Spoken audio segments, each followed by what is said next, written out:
وَإِنْ خِفْتُمْ عَيْلَةً فَسَوْفَ يُغْنِيكُمُ اللَّهُ مِنْ فَضْلِهِ إِنْ شَاءَ إِنَّ اللَّهَ عَلِيمٌ حَكِيمٌ قاتلوا الذين لا يؤمنون بالله ولا باليوم الآخر ولا يحرمون ما حرم الله ورسوله ولا يدينون دين الحق من الذين أوتوا الكتاب حتى يعطوا الجزية عن يد وهم صاغرون۔ اے ایمان والو، مشرکین پلید ہی ہیں، سو وہ اس سال کے بعد مسجد حرام کے پاس نہ آئیں، اور اگر تم فقر سے ڈرتے ہو تو عنقریب اللہ تمہیں اپنے فضل سے غنی فرما دے گا اگر چاہے، بے شک اللہ جاننے والا حکمت والا ہے۔ ان لوگوں سے جنگ کرو جو اللہ پر اور آخرت کے دن پر ایمان نہیں لاتے، اور اللہ تعالیٰ اور اس کے رسول نے جن چیزوں کو حرام قرار دیا ہے انہیں حرام نہیں سمجھتے، اور دین حق کو قبول نہیں کرتے۔ یہ وہ لوگ ہیں جنہیں کتاب دی گئی، ان سے یہاں تک جنگ کرو کہ وہ ماتحت ہو کر ذلت کی حالت میں اپنے ہاتھ سے جزیہ ادا کریں۔ یہ جو پہلی آیت ہے، یہ آیت سورہ براءت کی شروع کی 39 آیات میں سے ہے کہ جن کا اعلان 9 ہجری کو حضرت علی رضی اللہ تعالی عنہ کے ذریعے حج کے موقع پر کرایا گیا تھا، جس میں حضرت ابوبکر صدیق رضی اللہ تعالی عنہ امیر حج تھے، اور جن چیزوں کا اعلان کیا گیا تھا ان میں یہ بھی تھا کہ اس سال کے بعد کوئی مشرک حج کے لیے نہیں آئے گا اور نہ ہی کوئی ننگا طواف کرے گا۔ تو مشرکین جو ہیں وہ اس طرح کرتے تھے، اور اس آیت میں جو یہ فرمایا کہ مشرکین پلید ہیں تو وہ اس سال کے بعد مسجد حرام کے پاس نہ آئیں، ان کی پلیدی کا مختصر جو یعنی علماء کرام ائمہ کرام کا آپس میں جو ہے اختلاف بھی ہے اس معاملے میں، لیکن پلید جو ہے، پلید کا مطلب عقائد اس کے کفر اور شرک پر مبنی ہے، ٹھیک ہے، یعنی وہ غیر مسلم ہے، لہذا ویسے ظاہری طور پر وہ 7 سمندروں کے اندر بھی نہا لے تو پاک نہیں ہو سکتا، مشرک ہے۔ اور اللہ تعالیٰ کو یہ چیز پسند ہی نہیں ہے کہ اللہ کو بھی بندہ مانے اور اللہ کے ساتھ کسی اور کو بھی شریک ٹھہرائے، یہ اسے اچھا نہیں لگتا، اور یہ سب سے بڑا گناہ ہے۔ اور اللہ رب العزت چاہے تو سارے گناہوں کو معاف فرما دے، لیکن شرک کو چاہے گا بھی نہیں، شرک معاف نہیں ہے، لیکن اگر کسی نے توبہ کر لی تو اس کے بعد معافی ہے۔ ایک مسلمان اگر شرک کرتا ہے کسی جگہ، غیر اللہ کے سامنے سجدہ ٹیکتا ہے، وہ کہتا ہے کہ سب کچھ وہی میرا کرتے ہیں اور میری مرادیں پوری کرتے ہیں، اور بس ایک ہی نظر سے سب کچھ ہو جاتا ہے اللہ کو چھوڑ کر، تو وہ بھی توبہ کرے، اور توبہ کے بعد اللہ معاف فرما دیتا ہے۔ اللہ نے فرمایا یا ایھا الذین آمنوا انما المشرکون نجس، کہ اے ایمان والو، بے شک یقیناً مشرک جو ہیں یہ نجس کے، فلا يقربوا المسجد الحرام بعد عامهم هذا، کہ اب اس کے بعد حج کرنے یا عمرہ کرنے یا کسی صورت میں بھی عبادت کرنے کے لیے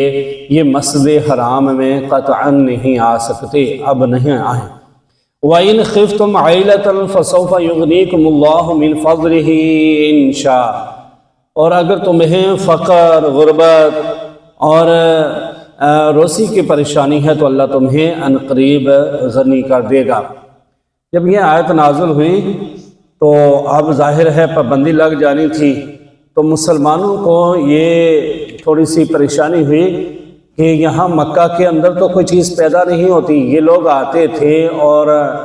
زر مبادلہ ہوتا تھا، چیزیں جو ہیں وہ کچھ یہاں سے لے جاتے تھے، کچھ وہاں سے لے کے آتے تھے، تو پیسہ گردش میں تھا، تو ہمارا چلو چولہا چلتا تھا تو اب کیا کیا جائے گا؟ تو اللہ نے فرمایا یعنی اس کا مطلب یہ کہ ضرورت کے مطابق تم روزی کا استعمال کر سکتے ہو، اور اگر روزی کا خطرہ بھی ہو تو اس خطرے کو مول لے لو، لیکن ایمان یا آنے والی نسلوں کے لیے جو شرک کا ایک خدشہ ہے ایسا نہیں تم کر سکتے، شرک کو چھوڑنا پڑے گا، یہاں تک کہ پیڑ بھی کاٹنے پڑے۔ تو یہ دیکھیں شرک کی کتنی جو ہے وہ مذمت کی گئی ہے، اور توحید کی کتنی زیادہ جو ایک اہمیت ہے۔ تو اللہ نے فرمایا کہ ان اللہ علیم حکیم، یعنی مسلمانوں تم اس طرح کرو اللہ تمہیں غنی فرما دے گا۔ اور اگلی آیت میں فرمایا کہ ان سے لڑو جو ایمان نہیں لاتے آخرت پر بھی، اور نہ ہی اللہ اور اللہ کے رسول صلی اللہ علیہ وآلہ وسلم نے جن چیزوں کو حرام قرار دیا ہے، یعنی اللہ نے جو شریعت کے اندر چیزیں حرام قرار دی ہیں انہیں حرام نہیں مانتے، اور دین کو بھی، دین حق کو قبول نہیں کرتے۔ اور یہ وہ لوگ ہیں جو کتاب لیے گئے، یعنی کتاب، اہل کتاب جو ہوتے ہیں اللہ پر ایمان لاتے ہیں اور ایمان جو ہے رسول پر بھی لاتے ہیں۔